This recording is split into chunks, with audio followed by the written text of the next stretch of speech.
요한복음 20장 19절부터 21절 말씀입니다. 요한복음 20장 19절부터 21절 우리 한 절씩 교독하도록 하겠습니다.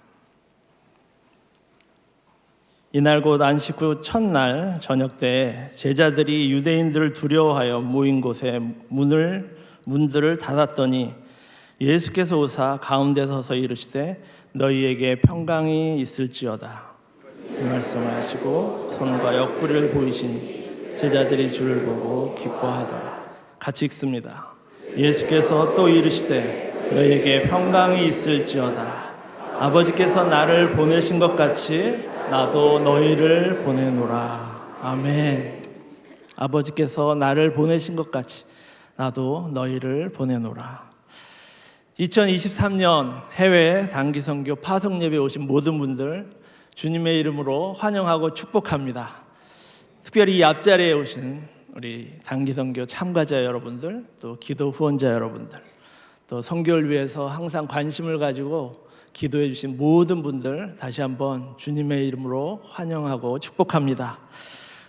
우리는 지금 역사적인 현장에 모여 있는 것입니다. 우리가 인식하든지 인식하지 않든지 우리 모두는 아버지 하나님께서 쓰시는 놀라운 역사야. 그 부르심을 받고 이 자리에 모인 것입니다. 이렇게 모인 자체가 얼마나 큰 은혜요, 영광이요, 축복인지 모르겠습니다. 코로나라는 어둡고 긴 터널을 지나면서 우리는 그동안 너무 당연했던 것들이 얼마나 큰 축복인지를 절실히 깨달았습니다. 카페에서 친구들과 같이 커피 한잔하는 것이 얼마나 큰 축복인지 우리는 경험했습니다. 평상시에 마스크를 쓰지 않아도 되는 것이 얼마나 큰 은혜인지를 깨달았습니다.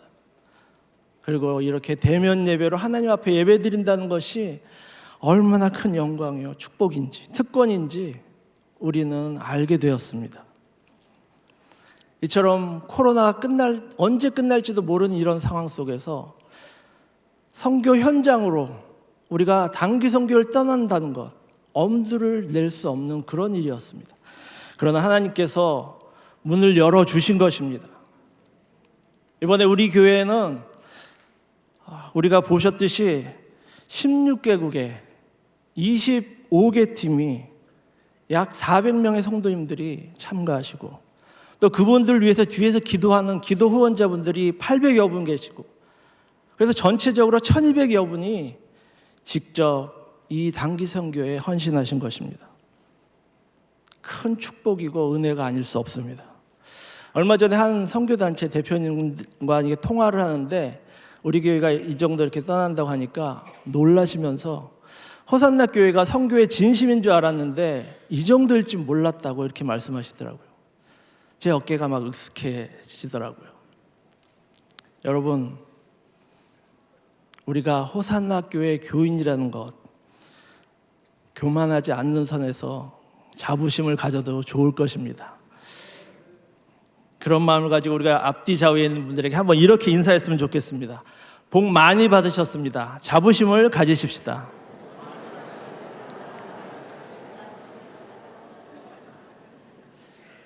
네, 한 번 더 인사할 때 이렇게 했으면 좋겠습니다. 단기 선교는 축복입니다.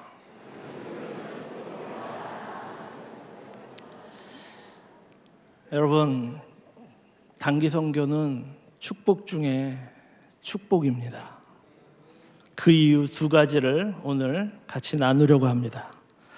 단기 선교가 축복의 첫 번째 이유는 하나님의 구원 역사에 우리가 직접 참여하는 일이기 때문입니다. 하나님의 구원 역사에 우리가 직접 참여한다는 말이죠. 태초에 하나님께서 온 세상을 창조하셨습니다. 보시기에 너무 좋았다고 말씀하십니다.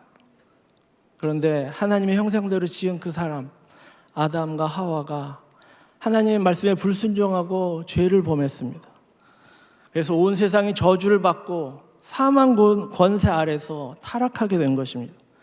그때부터 하나님께서 구원의 역사를 시작하신 것입니다. 범죄한 인간, 타락한 세상을 그대로 두지 않으시고 사랑하셔서 다시 구원하고 회복시키시기로 작정하신 것입니다. 그리고 그 방법으로 하나님의 사람들, 하나님의 동역자들을 보내신 것입니다. 그래서 우리가 가진 이 성경 속에는 보내시는 하나님, 또 보냄받은 하나님의 백성들의 이야기로 가득 차 있는 것이죠. 하나님께서는 아브라함을 보내십니다. 열방의 아버지로 축복의 통로가 되게 하기 위해서 고향 친척, 집을 떠나서 목적지도 알지 못하고 하나님의 보내심을 받았습니다. 요셉도 하나님의 보내심을 받았는데 처음에는 그것을 잘 몰랐습니다. 총리가 돼서야 알았습니다. 그는 형들에 의해서 노예로 끌려갔습니다. 애굽에서 정말 모진 생활을 했었죠. 노예는 그 당시 사람이 아니었습니다. 물건입니다. 인생 밑바닥에서 하나님이 함께 하심을 통해서 결국 총리가 되었습니다. 그래서 오랜 기근으로 죽을 뻔한 그 가족들, 또 후손들, 주변 나라들을 살렸습니다. 형들이 곡식을 구하러 애굽에 와서 죽은 줄 알았던 요셉을 만났습니다. 얼마나 놀랐겠습니까? 요셉이 그 놀란 형들을 보고 이렇게 말합니다. 창세기 45장 7절입니다. 하나님이 큰 구원으로 당신들의 생명을 보존하고 당신들의 후손을 세상에 두시려고 나를 당신들보다 먼저 보내셨다. 모세도 마지못해 갔지만 하나님의 보내심을 받고 이스라엘 백성들을 애굽에서 구원하러 갔던 것입니다. 출애굽기 3장 10절에 보시면 하나님이 모세에게 이렇게 말씀하십니다. 이제 내가 너를 바로에게 보내어 너에게 내 백성 이스라엘 자손을 애굽에서 인도하여 내게 하리라. 그리고 수많은 선지자들 하나님의 보내심을 받았습니다. 이사야, 에스겔, 예레미야. 특별히 예레미야는 1장 7절에서 이렇게 고백합니다. 여호와께서 내게 이르시되 너는 아이라 하지 말고 내가 널 누구에게 보내든지 너는 가며 내가 내게 무엇을 명령하든지 너는 말할지니라. 하나님의 보내심은 구약만 있는 것이 아니죠. 신약에도 대표적인 인물 예수님도 보냄을 받고 이 땅에 오신 것입니다. 요한일서 4장 9절에 하나님의 사랑이 우리에게 이렇게 나타난 바 되었으니 하나님이 자기의 독생자를 세상에 보내심은 그로 말미암아 우리를 살리려 하심이라. 그리고 그 예수님께서 그의 제자들을 또 보내십니다. 오늘 말씀입니다. 예수님께서 고난을 받으시고 세상 제일 짊어지시고 십자가에 돌아가셨습니다. 그리고 사흘이 지났습니다. 그를 따르던 제자들 두려워서 떨고 있습니다. 예수님을 죽인 그 유대인들이 두려워서 모여가지고 문을 꼭꼭 닫고 두려워 떨고 있는 것입니다. 그때 부활하신 예수님께서 나타나셨습니다.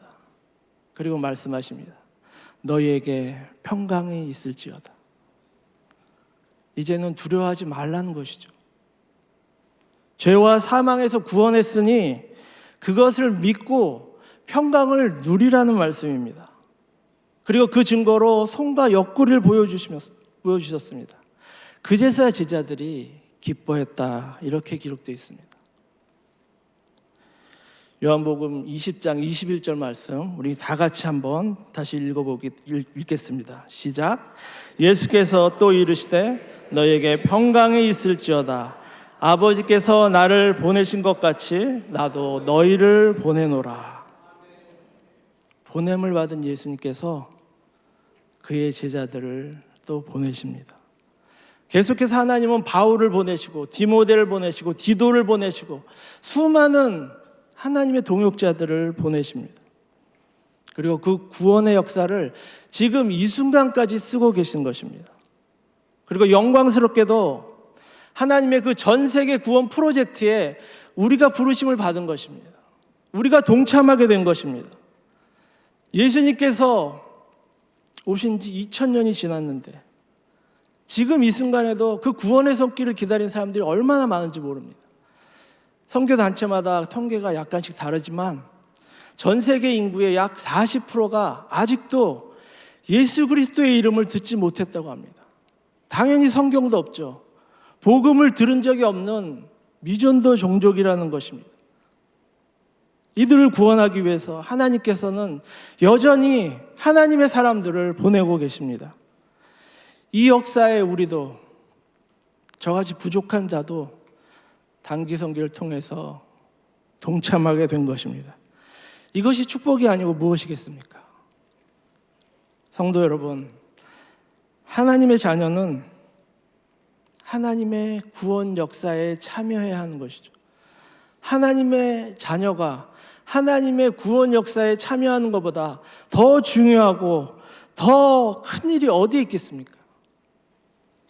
저는 단기 선교에 참여하는 것이 먼저 하나님의 나라와 그 의를 구하는 것이라고 굳게 믿습니다.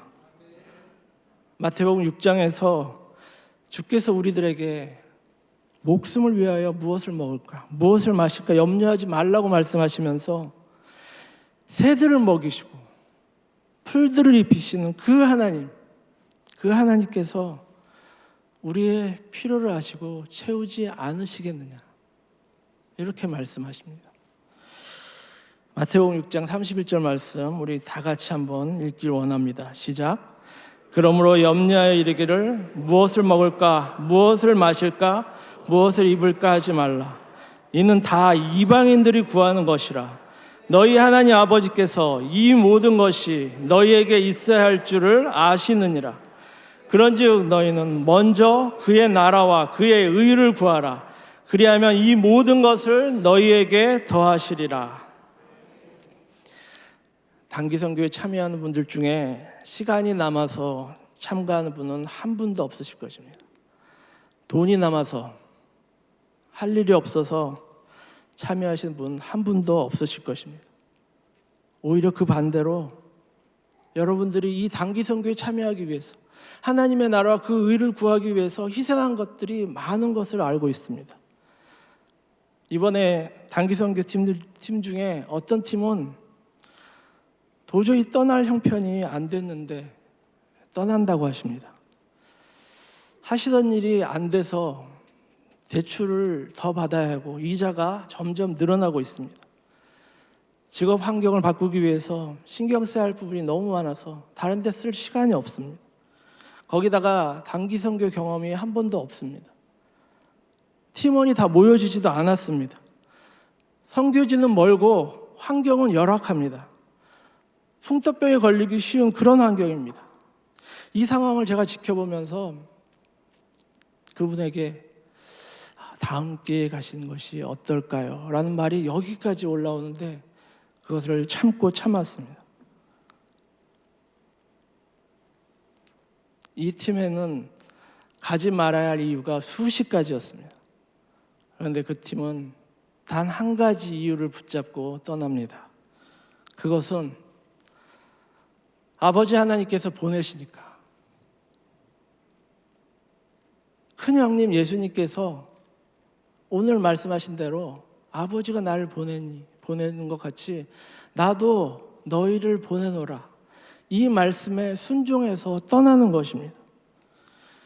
이 모든 것을 아버지 하나님께서 보고 계실 줄 믿습니다. 그리고 필요한 모든 것을 채우실 줄 믿습니다.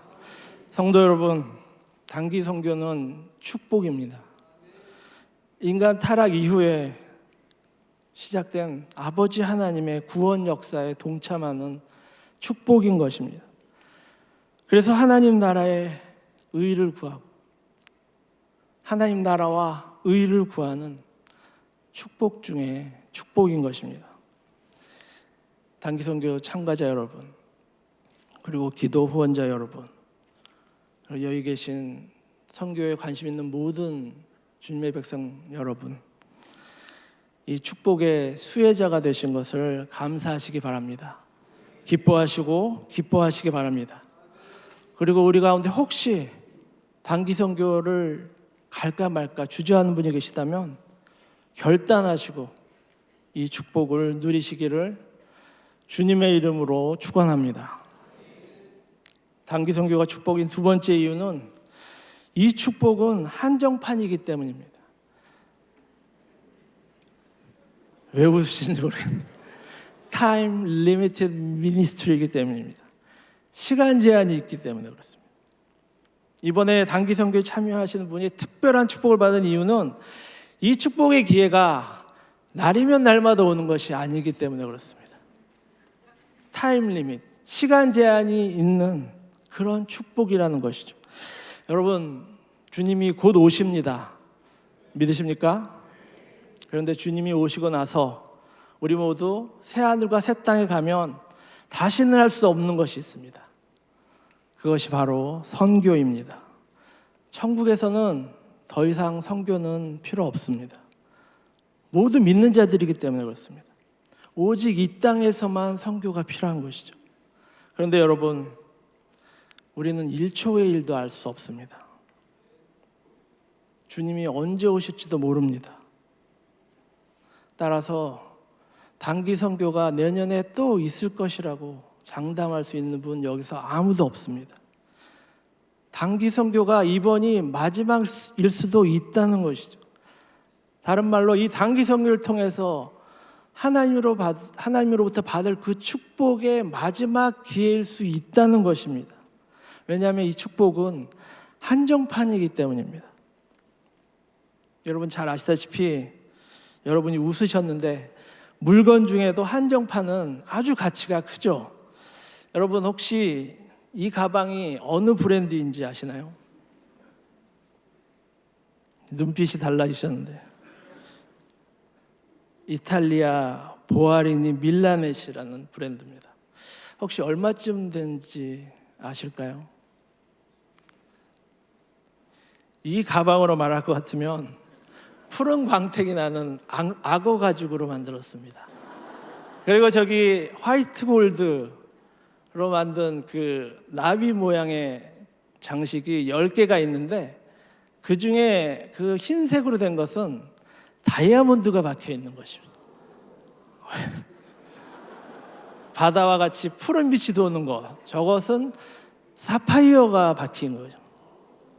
그리고 다른 거 3개는 아주 희귀한 원석인 파라이바 토르말린이라는 그 원석이 박힌 것이고 전체적으로 130캘럿의 보석이 들어간 것입니다.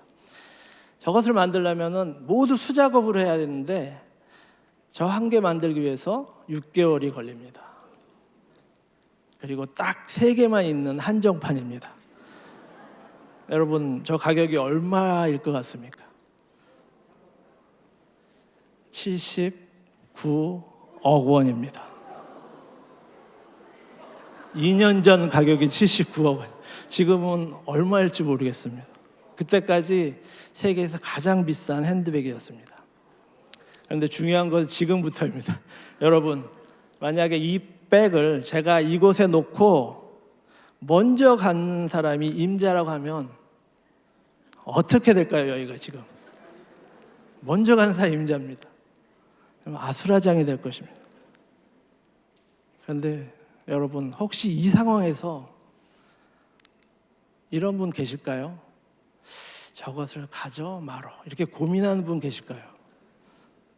저 뒤에 계신 분들은 좀 고민이 될 겁니다. 왜냐하면 앞에 계신 분들이 먼저 가실 수 있으니까.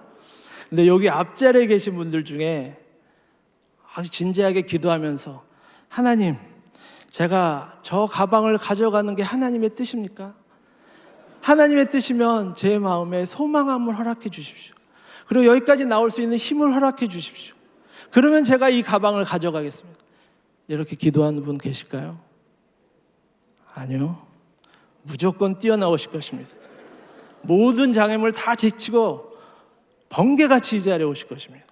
그리고 죄송하지만 2층에서는 뛰어내리시는 분이 계실 것 같습니다. 왜 그렇겠습니까? 가치를 아니까요. 한정판 아닙니까? 그런데 여러분, 단기 선교와 이 백 2개를 비교하면서 어느 것이 더 가치가 있을까요? 묻는다면 뭐라고 대답하실까요? 꼭 질문도 이상한 질문 이렇게 생각하실지도 모르겠습니다. 솔직히 이 땅에서는 이 백의 가치가 훨씬 높습니다. 이 세상 시스템에서는 이 백의 효율성이 훨씬 높죠. 그러나 저 하늘나라에서는 어떨까요? 빌립보서 3장에서 사도 바울은 우리의 시민권은 하늘에 있다고 말씀하십니다. 우리는 천국 시민으로서 잠시 이 땅에 거하는 나그네들이라고 말합니다. 그러니까 이 땅의 일들보다 저 하늘나라를 기대하고 소망해야 한다는 것이죠. 이 지점이 우리들에게 너무 힘듭니다. 갈등이 생기기도 하고 실수도 하고 넘어지는 부분이기도 합니다. 왜냐하면 우리는 이 땅에 살면서 보이는 것만 믿고 당장의 이익에 반응하도록 교육받고 그렇게 치열하게 살았기 때문에 그렇습니다. 그러나 여러분, 우리가 꼭 기억해야 할 것이 있습니다. 우리는 천국 시민이라는 것입니다. 하나님의 자녀요, 하나님의 동역자들이라는 것입니다. 하나님을 믿기 전에 당연히 세상 일들이 먼저였겠죠. 이 땅의 시민이었으니까요. 그러나 하나님을 믿은 이후에는 하나님의 나라와 그 의를 구하는 것을 가장 먼저 하는 것이 당연해야 한다는 것입니다. 이제는 천국 시민답게 살아가야 하는 것입니다. 그래서 디모데전서 6장 12절에서 우리들에게 이렇게 말하죠. 믿음의 선한 싸움을 싸우라. 이 말은 천국 시민답게 사는 것이 저절로 되지 않는다는 말입니다. 가만히 있어도 우리의 믿음이 자라면 얼마나 좋겠습니까? 시간이 흐르면 자연적으로 명품백 갖는 것보다 단기 선교 가는 것을 더 가치 있게 여기면 얼마나 좋겠습니까? 그러나 그렇게 되지 않는다는 것입니다. 싸워야 하는 문제라는 것입니다. 디모데전서 6장 7절부터 제가 한번 읽어보겠습니다. 한번 묵상해 보시기 바랍니다. 우리가 세상에 아무것도 가지고 온 것이 없음에 또한 아무것도 가지고 가지 못하리니 우리가 먹을 것과 입을 것이 있은즉 족한 줄로 알 것이니라. 부하려 하는 자들은 시험과 올무와 여러 가지 어리석고 해로운 욕심에 떨어지다니 그 사람으로 파멸과 멸망에 빠지게 하는 것이라. 돈을 사랑함이 일만 악의 뿌리가 되나니. 이거 돈이 필요 없다는 말씀은 아닙니다. 사랑하는 것, 일만 악의 뿌리가 되나니 이것을 탐내는 자들은, 우리 믿는 자들 중에 이것을 탐내는 자들은 미혹을 받아 믿음에서 떠나 많은 근심으로써 자기를 찔렀도다. 오직 너 하나님의 사람아, 이것들을 피하고 의와 경건과 믿음과 사랑과 인내와 온유를 따르며 믿음의 선한 싸움을 싸우라. 피하고 따르고 싸우라고 말씀하십니다. 성도 여러분, 우리는 지금 싸움터에 있는 것입니다. 전쟁터에 있는 것입니다. 세상 가치관대로 살으라고 그렇게 계속 우리를 유혹하는 그 사단의 세력과 싸우고 있는 것입니다. 가만히 있으면 안 되는 것입니다. 수동적이어서도 안 됩니다. 피할 것은 적극적으로 피해야 합니다. 적군이 앞에서 총을 쏘는데 하나님 저 총알 피하게 해주십시오. 이렇게 기도만 하고 있다면 어떻게 될까요? 죽는 것입니다. 죽고 나서 천국에 갔더니 하나님께서 너 왜 그때 총알 피하지 않았니? 이렇게 말씀하실지도 모르겠습니다. 피할 것은 피하고 따를 것은 철저히 따르고 싸워야 하는 것입니다. 이제는 어떻게 하든지 육신의 정욕, 안목의 정욕, 이생의 자랑에서 피해야 하는 것입니다. 이거 새 번역에서 이렇게 번역합니다. 육체의 욕망, 눈의 욕망, 세상 살림에 대한 자랑, 이런 것들을 피하라고 말합니다. 그리고 믿음으로 하나님 나라의 가치관을 따르기를 애써야 한다고 말하십니다. 이러한 싸움을 포기하지 않고 계속하면 그제서야 우리의 믿음이 자라는 것입니다. 그래서 점점 세상 가치관보다 하나님 나라의 가치관이 더 중요하게 여겨지는 것입니다. 그것이 습관이 돼서 우리의 삶을 인도하는 것이죠. 그러면 언젠가는 명품백보다 단기 선교 참여하는 것이 훨씬 더 가치 있는 것을 알게 되고 그렇게 여기게 되고 그렇게 행동하게 될 줄 믿습니다. 그런데 우리 교회 성도님들 중에 이미 이 가치를 아는 분들이 너무나 많습니다. 참으로 감사한 일입니다. 바라기는 날이 갈수록 그 수가 점점 더 많아지기를 주님의 이름으로 축원합니다. 말씀을 맺겠습니다. 단기 선교는 축복입니다. 하나님의 구원 역사에 동참하는 영광스러운 일이기 때문입니다. 그리고 단기 선교의 축복은 시간이 정해진 한정판입니다. 여기 계신 모든 분들은 이 축복의 기회를 놓치지 마시고 축복의 주인공이 되시기를 주님의 이름으로 축원합니다.